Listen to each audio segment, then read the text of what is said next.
Now, Now, before we start this video, you are going to notice there is something in my nose. I did not notice it when I was on recording. Once I started editing, I did see it. It is very, very, very embarrassing, but we're just going to call it our co-host for today. I'm sorry. I'm sick. I'm sorry. I'm sorry. Just try to ignore it. And I'm so sorry. It's so embarrassing, but I wanted to beat you to it before you pointed it out in the comments. So let's jump into this video. Hello everyone, Bird Lady Speaks here, coming to you guys with a quick video. In this video here, I just want to give you guys some tips or some ideas on some of the best and the easiest plants to grow for your chickens. So let's jump right into it.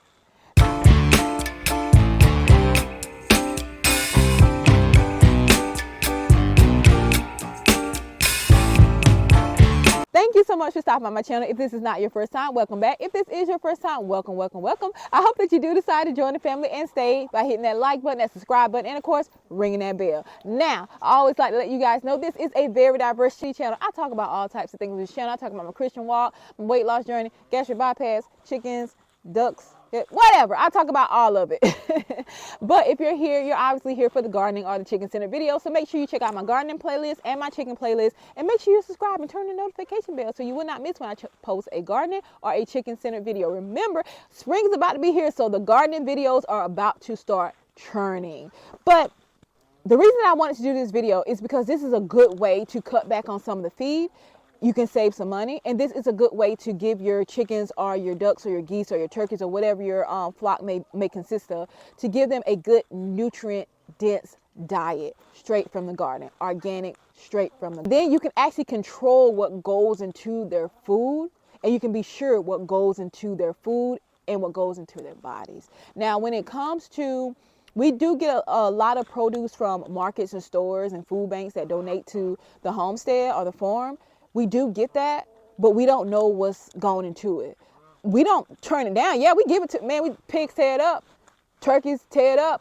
But when I'm giving it to them from my garden, I know what's going into it. Now, the first thing, the easiest, well, I'm not going to say the easy. Now, the first thing on the list is herbs. Herbs. Hundreds of choices. Growing herbs for your chicken has a lot of benefits. Some are medicinal and some just are good in the quality of life. Like you have thyme, basil, and oregano, which has especially oregano. Feed oregano to your chickens. That is amazing for your chickens. It has antibiotic properties. You have sage, which is an antioxidant, and it also helps prevent salmonella. So sage is another good one to grow for your chickens. Wormwood, it helps repel parasites. You have rosemary and lavender. It helps to repel insects from being around your chickens, like mites and things like that.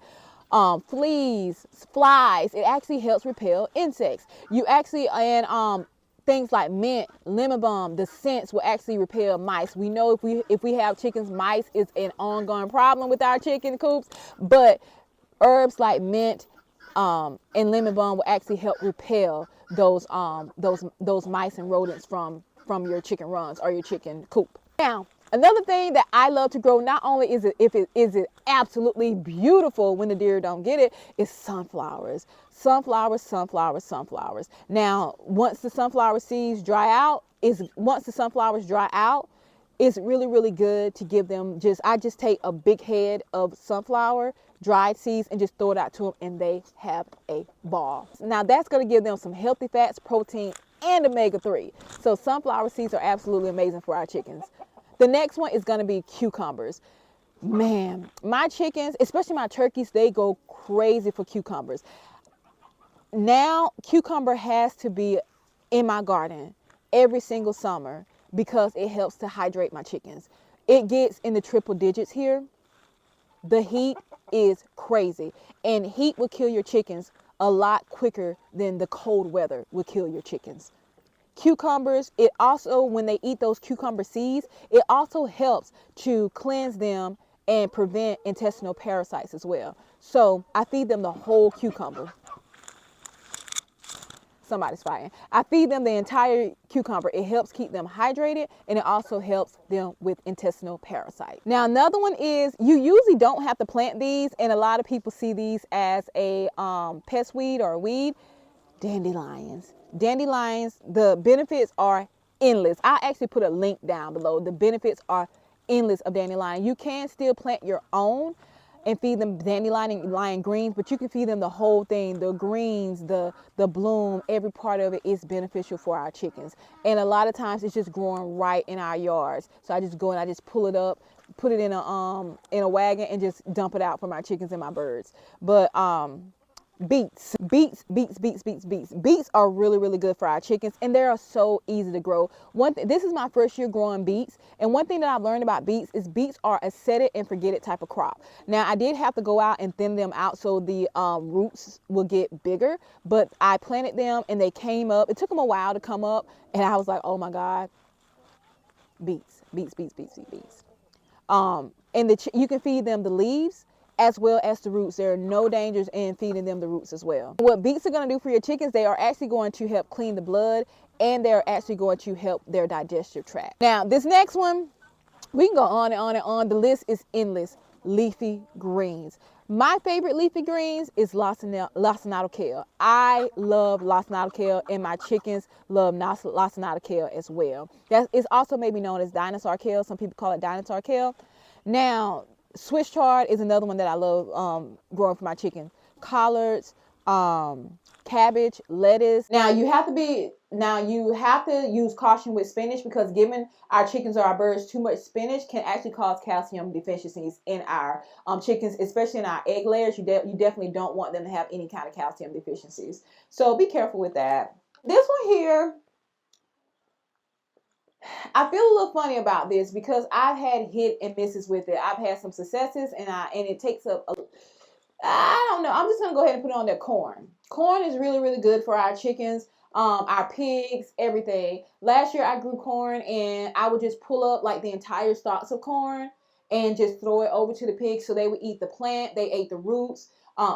They ate the corn itself. They ate the husk. They ate the ears. They ate every single piece of corn plant. So they eat the entire thing. I pulled them up like that and threw them in with the chickens. I pulled them up like that and threw them in with the pigs, and they absolutely loved it. Now, what I want to do this year is grow corn on a larger scale and let it dry out, because now that it's cold, this is what I'm feeding my chickens. I'm feeding my chickens dried corn now, and if I can grow my own, that's going to save. It's not expensive. It's like $10 for $50 bag, but I still like saving money.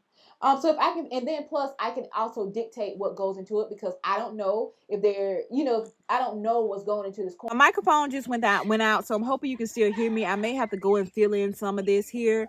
The next one, I'm gonna hurry up. The next one is going to be pumpkin. Now, pumpkin is absolutely amazing. They would eat every bit of it. They would eat the flesh, they would eat the rind. All of it is completely healthy for them. They would eat it, and especially I give my chickens pumpkin because of it's supposed to help with intestinal parasites with them eating the seeds. It's supposed to be a natural dewormer. The jury's still out on that. There are conflicting reports on that, but if it might help them, I don't see why not do it, and they absolutely love pumpkin. Another one would be nasturtiums. That's actually a flower, but I use it when I companion plant my cucumbers. I plant them with nasturtiums to try to keep the cucumber beetles away, and they are actually really, really good. All right, we hear you. They are really, really, really good with being the seeds, with being dewormers as well. Now, last but not least, I can go on and on and on. The sun is about to start going down, so everyone's about to get really, really noisy. Melons. Melons will be the last one. Honeydew, cantaloupe, watermelon. Number one, watermelon. Especially in the summertime, it helps keep them hydrated, and they grow crazy for watermelon. Crazy. It helps with hydration, and the seeds are actually said to help with parasites as well. They will eat every bit of the melon as well. They would eat the rinds, they would eat the flesh, they would eat the seeds, they would eat every single part of it, and they love it. But thank you so much, guys, for watching. King Josiah here is crowing. And so Noah is going to try to compete with him by howling. So I cannot continue on, but I think I got the point across. I think you can see, you heard everything. I think we're good. But thank you so much, guys, for watching. And remember to like this video. Please share it. I do appreciate all this. I do appreciate every single subscriber. I'm going to start really going hard with these videos here and giving information just to try to make it easy, make your life a little bit easier for you. The only thing I ask is just to share the video if you found it helpful. Views are what's going to help this channel grow. Views are actually what's going to help me get compensated by YouTube. So it's a free way. Just share the video and like it, comment, and that way it can circulate in the algorithm. Thank you so much, guys, for watching. And as usual, toodaloo. Bye-bye.